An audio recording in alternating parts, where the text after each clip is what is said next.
Welcome to the Great Detectives of Old Time Radio. From Boise, Idaho, this is your host, Adam Graham. If you have a comment, email it to me, box13@greatdetectives.net. Be sure to cast your vote for the show every month on Podcast Alley, podcastalley.greatdetectives.net. And follow us on Twitter at Radio Detectives.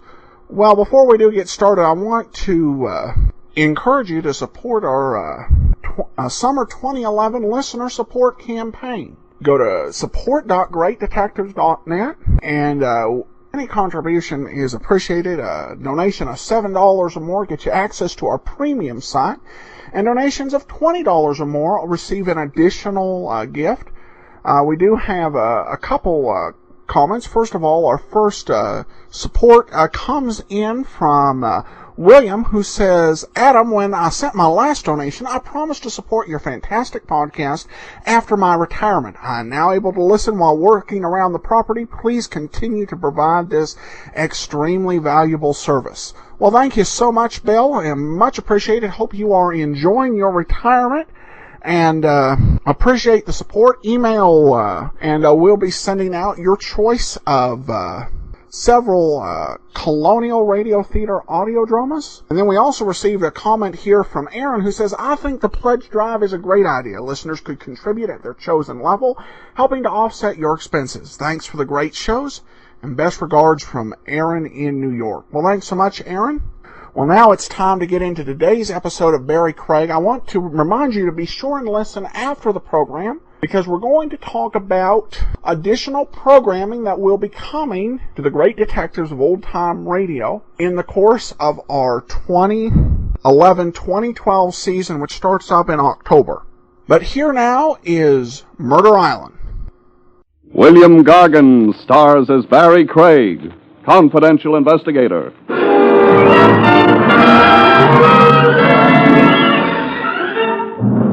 Did you ever wonder, folks, how a certain species of blonde can breathe in spite of a heart of stone?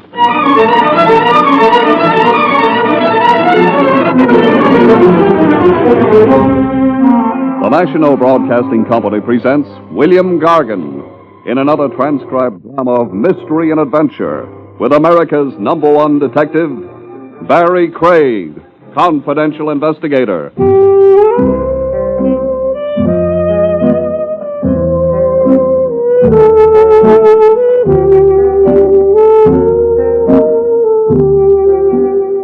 Barrie Craig speaking. A confidential investigator occupies a kind of strategic position in law enforcement. He can mix with an element a regular department cop is obliged to scorn, if not arrest on sight. Like a cop, the confidential operator is on the side of the angels, but he can work for the devil, like I did, not too voluntarily once upon a crime. The case came at me in broad daylight at the foot of Father Duffy's statue on Broadway. The first I knew of it was a gun in my ribs. Freeze, Shamus, and don't let out a peep. A tough right out of a B-movie, with a reek to him like he ate garlic for candy. Is it a gun or a monkey wrench, Sonny? Bleed and find out. A line of dialogue like that you ought to copyright. Hey, you're talking yourself to death. Shut my mouth. See that car in the corner? The green and white job that reads PD? Not the police car, smart guy, the one behind it. Oh, the hot limousine. It ain't hot. It was bought legitimate. Pardon me. Go get into it. Times must be hard for you to get down to me. This isn't a snatch. And what is it? You'll find out. In with you. Give her the gun, Needles, and off the big street, first turn you can make.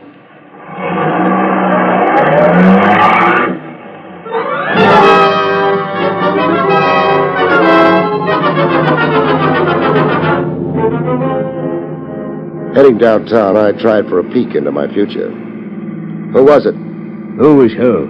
Hired you to work over me. You're sure in a sweat, Shamus. It's my memories coming back. A lot of guys resent the free room and board I arranged for them up the river. You're guessing wrong. Oh, I'm relieved. Or am I? I'm gonna blindfold you now. A cigarette test? Now, why ain't you a comedian? Right now, I wish I'd picked the occupation. Hold steady. Can't see, can you? Can't even breathe. Why include my nose in a blindfold? Breathe through your mouth, like me. I haven't the adenoids for it. Yeah, another crack, I'll rock you to sleep. Now shut up and enjoy the ride.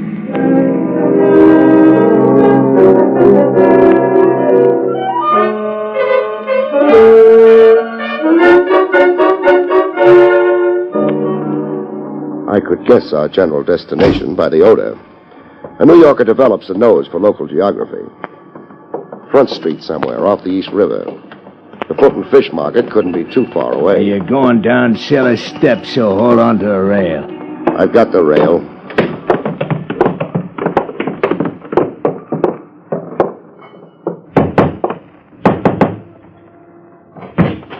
In with your chums. Hey, was that push necessary? Here's your pigeon, boss. Good work.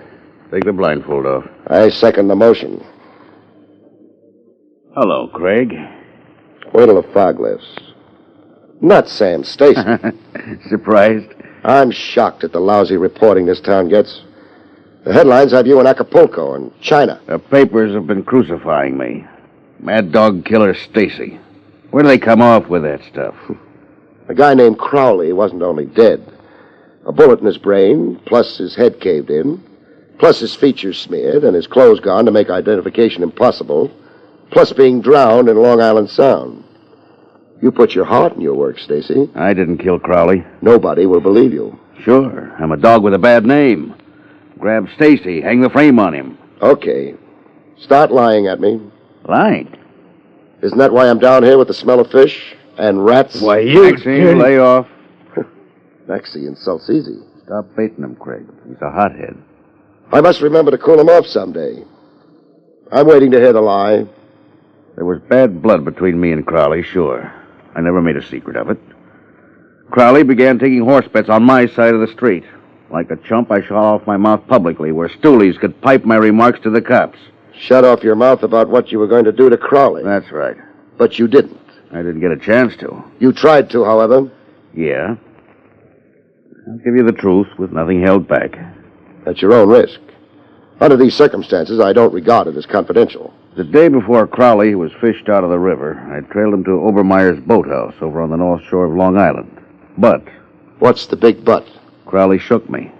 I washed for him in my car off the pier, figuring he'd come walking right into my gun. He never came off the pier. He took off by motorboat. That's your story. It's the honest truth. Why are you crying at me? Get whoever beat me to Crowley. Get me in the clear. I'll pay you a fat fee. If you live. I'll live. I've got a hot flash for you. There's a shoot-to-kill order out for you. I'm in Acapulco, China. Only I know different now. You mean you'll finger me? I mean. It's a chance I'll have to take. The way it stacks, you're my only chance. Why not let me surrender you alive? No good. I'd hate myself in the hot seat. Maxie. Yeah, boss? Dump Craig somewhere. Crease him a little? A little. I can't risk you being able to pinpoint my hideout, Craig, if you decide against me. I've been hit on the head before. I don't want Craig injured, Maxie. Just like you say. A big break for you, Shamus.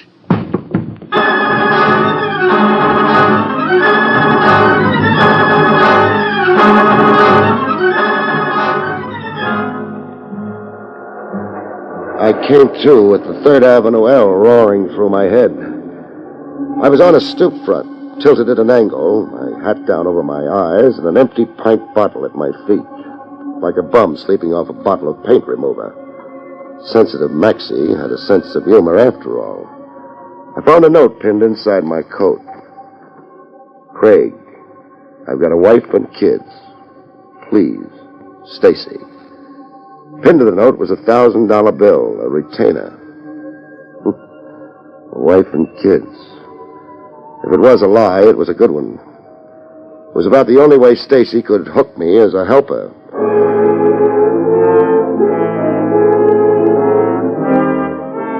Looking to hail a cruising cab, I got a first-hand view of Metropolitan Police efficiency. A familiar flavor that breezed so close it flicked lint off my trousers. Barrie Craig. Lieutenant Trav Rogers. Climb in. Must I? It's an order. Where are we going? To make a police entry that you've been recovered safe and sound. What's the gag? You tell me. You were reported as kidnapped 2 hours ago. Joke. I'm not in the habit of wasting official time on practical jokes. A Broadway news vendor with a stand across from Father Dovey's statue phoned in a report that a gunman picked you off the sidewalk and took you for a ride. Nice to know our great big city is on its toes. I anticipated the worst. I have my men checking hospitals, ditches, cellars, and the morgue. Tell them they can go back to playing pinochle. Craig, what was it about? About? The snatch. Oh. Trav, I wish I could tell you, only... Only? I got hit on the head. Here, feel the lump. So? So I don't know anything. I got a touch of amnesia from the blow. Craig? Let me out at the corner, huh? Like a sweetheart. I got an important engagement with a boathouse.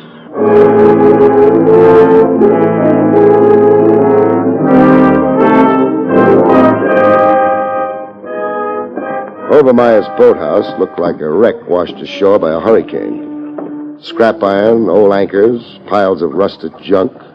Like Obermeyer never threw anything away. Boats for rent, hour, day, or week, the sign read. Hello? Yeah, Oh, you rent motorboats? you can read. Sassy at your age, and you won't make out with St. Peter. What do you want? Civility. Ain't got any. Rent boats. Who's kidding who? Brace yourself for a shock, I Obermeyer. don't have to. You're a detective. It shows. Big feet, bad jokes, and a swelled head. Now, what you after? A murderer. You won't find him here. The victim was a man named Crowley, a man you rented a boat to. I ain't never murdered a customer. Do you have some reason for being a little slippery, Grandpa? See through it, do you? Like through glass. I've got a reason. $200. Meaning? The deposit is, Crowley? Crowley left for the motorboat. He never came back for it. He never brought the boat back. Found it scuttled on a sandbar. Repairs on it came to more than $200. Relax, I'm not parting you for your money. So $200 is why you never made a police report. Police report, you say? That slippery note's back. You knowingly held back information bearing on a murder case. I'm a poor man. And a grade A chiseler. Where was Crowley taking himself to? How could I know? Because you're the inquisitive type. Murder Island? Murder Island? Name it got from the tenants on it. Where is Murder Island? About 4 miles north by east out there in the Sound. Who tenants it? Vince Keeley. If you're a detective, you'll know him. Yeah, I do. Gambling czar, only nobody's ever proved it. On trial for murder last year, only the jury didn't convict. Keeley had an alibi. Yeah, surprise alibi. The last-minute kind that knocks down a case. I want a motorboat at a chartered course to Murder Island. A storm coming up.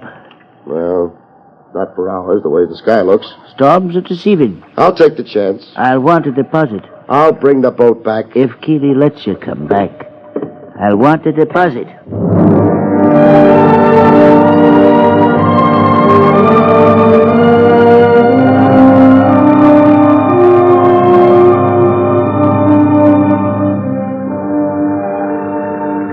Storms were deceiving. The storm had come at me.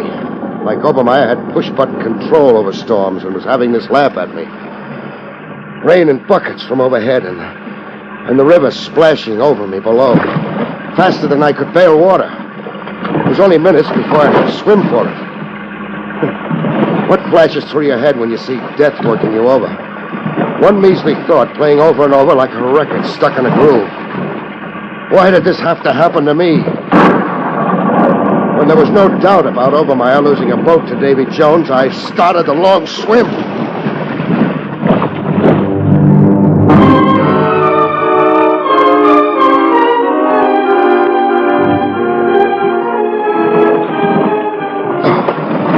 Coming up for the third time. Water running out of your nose and ears. You get hallucinations. Pleasant ones. My hallucination was a sea nymph with the build of a channel swimmer. Looking at her face was like leafing through an old album. She was every lady I'd ever known, starting with my mother. Lie on your back. Give me your hand so I can pull you to shore. Give her my hand. Talking like my life was her special problem. Hold tight now. Hold tight. You obey. You let her take charge while you go to sleep.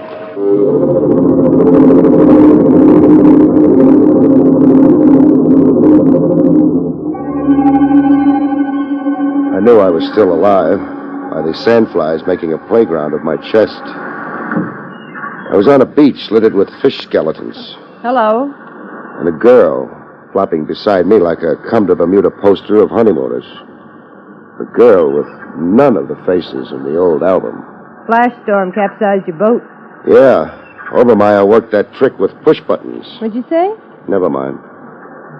You rescued me, huh? I saw you thrashing around like a dying fish 100 yards offshore. How come you were on hand to see me? Have you noticed my swimsuit? I've got eye strain. Are you always swimming in a flash storm? Are you? I'm Barrie Craig. The detective?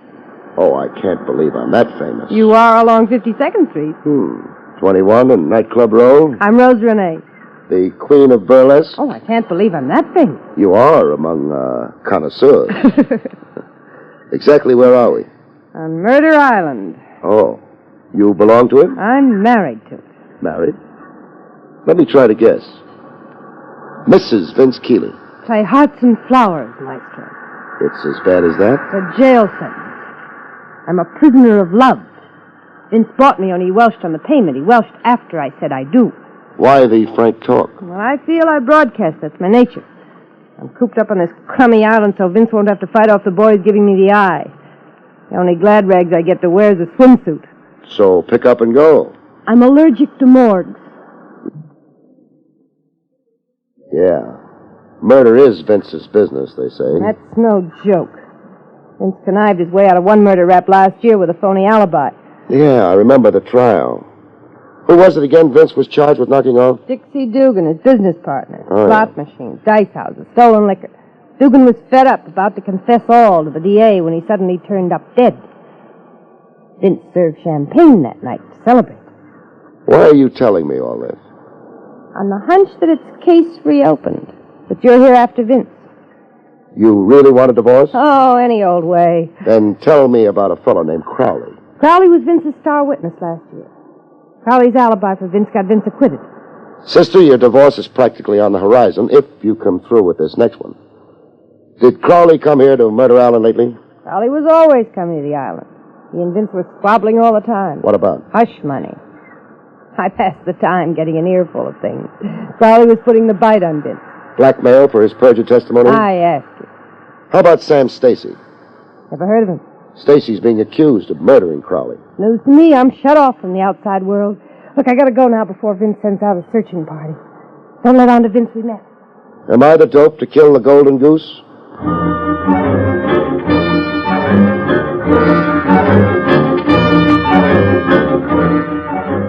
A snake in Vince's bosom. Boredom wasn't Rose's only motive for putting hubby on the spot. She had her eye on big dough and a high old life as a merry widow. Vince Keeley acted as outraged as a guy could get. Craig, you've got rocks in your head coming here to burn me. Let's confine the argument to Crowley. I haven't seen or heard of Crowley for over 6 months. Oh, no? No. Then how was the payoff worked?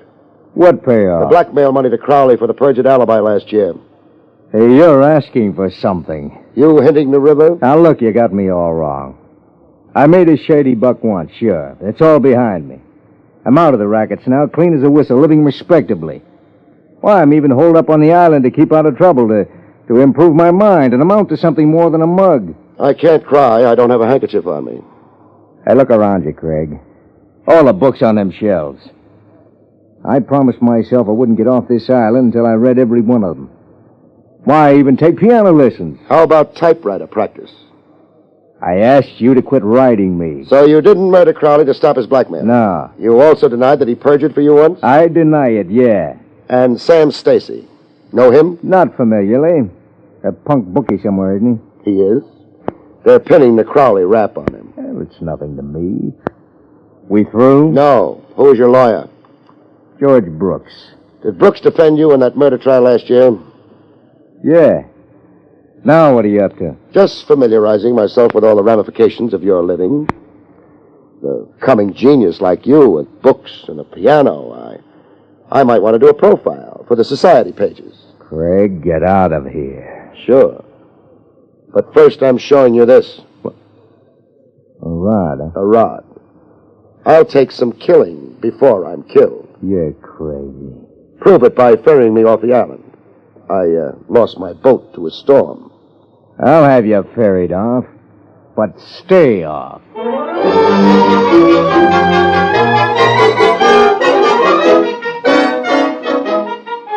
Back in town, George Brooks, the mouthpiece, was twice as outraged as Vince Keeley'd managed to be. Craig, you've no right to persecute Vince Keeley. I haven't, huh? The man's turned over a new leaf. He's reformed. He's cut off every association he had with his former life. Let's boil it down to murder. Accusing Vince of murdering this Crowley is fantastic. How about accusing Vince of winning acquittal in a murder trial through the late Crowley's perjured testimony? That's a cheap, contemptible lie. I defended that case. I know.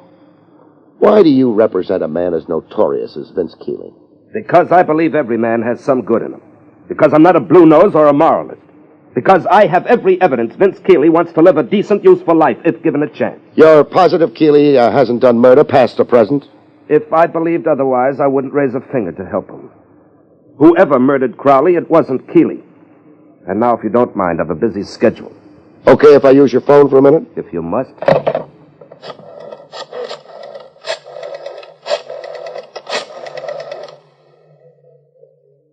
Barrie Craig speaking. Give me Lieutenant Trav Rogers. Craig, if you mean this as some psychological trick, it's utterly childish. Is that why you're beginning to perspire?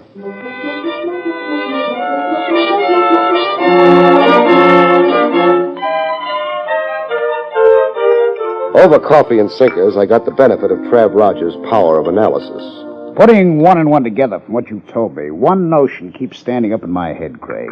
Said notion being? That you might end up where you began, with your, client. Stacy murdered Crowley like the police bulletins insist, huh? Yes. Stacy hired you as a smokescreen. He heard Crowley had business with the Czar of Murder Island, and... And hoped I'd create a competing suspect in Vince Keeley. And take the heat off Stacy. The notion makes sense, but... You don't buy it. Not until I have another look at Murder Island. Looking for what? The Queen of Clubs. Rose Renee. And at the terrain, the rocks, shrubbery. I'm curious about Crowley's missing clothes, his personal effects. Crowley's clothes? He wasn't wearing any when he came out of the river. You've got a point. Find any article of Crowley's on Murder Island, and you've made a liar out of Vince Keeley. Crowley hadn't been around in over 6 months, Vince swears. Let's go. Oh, just a minute. You including yourself in? It's suicide to buck Keeley and his crowd alone. I'm the suicidal type. Morbid depths to my personality, my horoscope says. Craig, don't be stubborn or vain. The case is too big, too important for a confidential operative to lone wolf it. I've done okay so far, without company. Then I'll have to throw the book at you. You're representing a fugitive from justice, a man we've issued orders to shoot on sight. The regulations governing your license... Cut. Nice speech, but I'm only half convinced. Now, give me the other half. I don't want to see you dead. Your repulsive kisser is an eyesore I've gotten used to. Like poison ivy in July. Lieutenant, you are cordially invited on an excursion to Murder Island.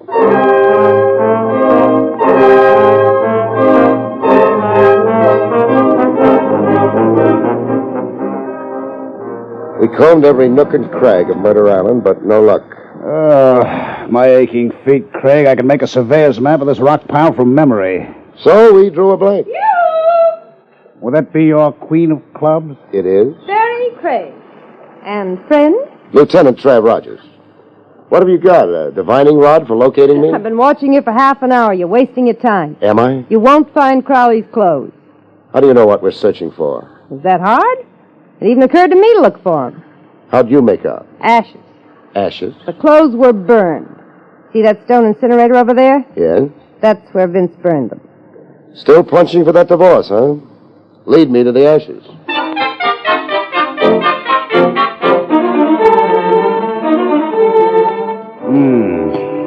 These are the ashes of fabric. You're sure? I did some in police lab. Fabric burns in its own special way. The ash has a consistency. Hey, I've got something that practically converts the ash back to a suit of clothes. What is it, Craig? What does this look like to you? Cufflink. What's left of it? Any initials? C. C for Crowley. That settles Vince's hash. Oh, freedom, it's wonderful. Postpone that freedom, Jag, sister. Hubby's still a long way from the disaster you wish on him. A last mile away. Vince knows your investigation's going to blow hot any minute. That's why he's got his mouthpiece here now. George Brooks is here? Yes, Vince couldn't get his lawyer here fast enough after you came calling. It's murder, and this time no phony alibi. I can go back to sleeping nights. I can breathe. I can live. You're putting on quite a show, Miss Renee. I don't make a mystery of my feelings. Lieutenant, I'm glad and I acted. Go rub that ash in Vince's face. Tell him what a homicidal maniac he is and put the handcuffs on him. Or why don't you go?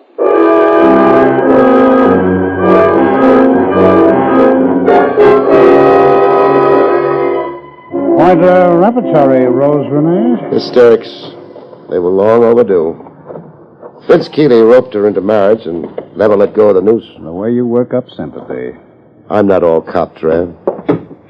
Who makes the arrest? It's your case. Door's locked. A pistol shot, Craig. From inside the house. Vince! Vince, let me in! Vince! Can you identify whose voice? Brooks, the mouthpiece. Asking Vince to open the door? Sounds like Vince shot himself. Locked himself in a room and shot himself. Make with that bell again, Trav, and don't take your thumb off it. Who? Craig. And Lieutenant Rogers. What was that shot? Vince, in the library. He locked himself in and shot himself. Rough. I begged him not to, not suicide. What alternative did you suggest, Brooks? Alternative? Lieutenant means suicide or the chair for murder. It was 6 of one and a half a dozen of another for Vince. Yes, I suppose you're right. You sound like you've changed your mind about Vince's reformed character. Vince changed it for me. He confessed many things to me. I've been a blind fool. What did Vince confess about Crowley? Vince confessed to murdering Crowley.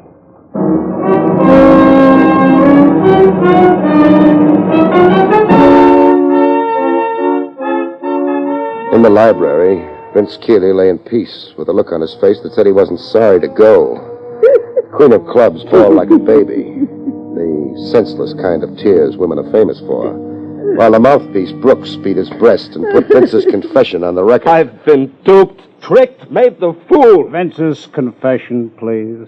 Vince had hired Crowley to perjure in the trial last year. Mind you now, I believed Vince innocent. Since then, blackmail with Crowley demanding heavier sums. On Crowley's threat to expose his perjury for Vince? Yes, of course, Lieutenant. Vince had to pay to prevent reopening of an old case. Crowley bled him white until... Until Vince murdered him and threw him into the river. Yes, that's it, substantially. Craig. What? Which of us tells him? It's still my case. You're under arrest, Brooks. But you're insane. Shut up and listen. Smoke rises to the ceiling and hangs there. You fired a phony shot in the outer hall when we rang the bell. You staged a fake suicide. You'd already killed Vince Keeley in here. What possible motive would I have? You could be the big shot behind Vince's rackets. Vince had the low mentality of a racket boy, not a biggie.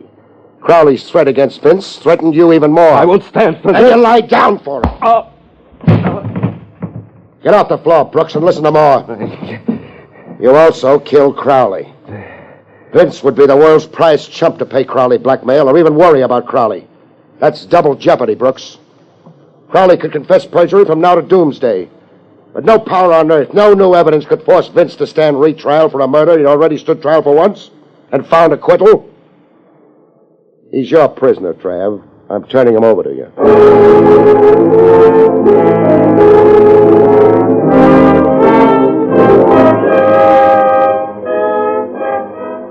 A week later, Stacy looked me up to thank me. In a midtown Hofbrau where the Wiener Schnitzel made you hungry for ham and eggs. You took the curse off me, Craig. I'll never forget it. Mad dog killer. Those headlines gave me the willies. You're grateful, huh? I'm on bended knees. You can't reach for your wallet like that. Reach for my wallet. There was talk of a fat fee. Oh, I hate to do this to you, Craig, but the fact is... The fact is? I'm broke. Government's new bookie tax. I folded my tent. No bets, no horses.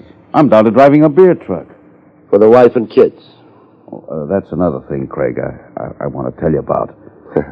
No kids? No wife, even. I'm not married. Good night, folks. See you next week.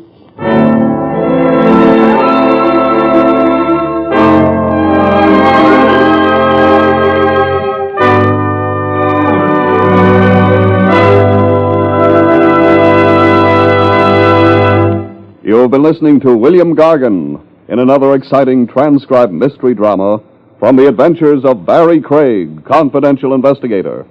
Tonight's story, Murder Island, was written by John Robert. Next week, it's the strange story titled Fatal Appointment, about which Barrie Craig has this to say. Next week, a beautiful girl dies in a hotel room. A man gives all for love, and an appointment for romance winds up in a rendezvous with death.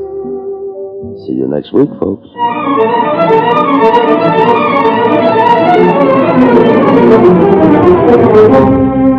Featured in the role of Rose was Elspeth Eric. Barrie Craig, starring William Gargan, was under the direction of Hyman Brown. This is Don Pardo speaking.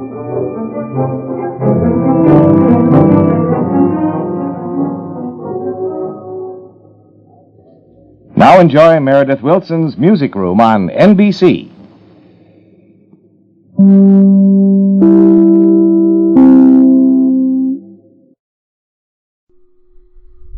Welcome back. Well, on the bright side for Barrie Craig, the retainer he was given wasn't anything to sneeze at. So he'll be okay on that regards. And we then again got to see the sort of humorous parody of the roles of private investigators, with Barrie Craig actually making an arrest before handing the suspect over to Trav Rogers, which kind of makes me think they should have just had Trav do the arrest. All right, well, anyway, we wrap up the show. I want to let you know the additional show we're planning on Mondays for the 2011-2012 season. Well, for most of the season, it's going to be Barrie Craig. But coming in August of 2012, or thereabouts, our next Monday show will be The Adventures of Frank Race. So that's coming in August of 2012. We'll have more changes on Tuesday. You'll want to be sure and listen tomorrow. As Barrie Craig said at the end of the show, we'll see you next week for Barrie Craig, but join us back here tomorrow for another episode of Rogues Gallery and learn about the shows we've got planned for Tuesday in the next season. You can send your comments to Box 13 at greatdetectives.net. Give us a call, 208-991-4783, and become one of our friends on Facebook, facebook.com/Radio Detectives. And be sure to support our listener support campaign, support.greatdetectives.net. But from Boise, Idaho, this is your host, Adam Graham, signing off.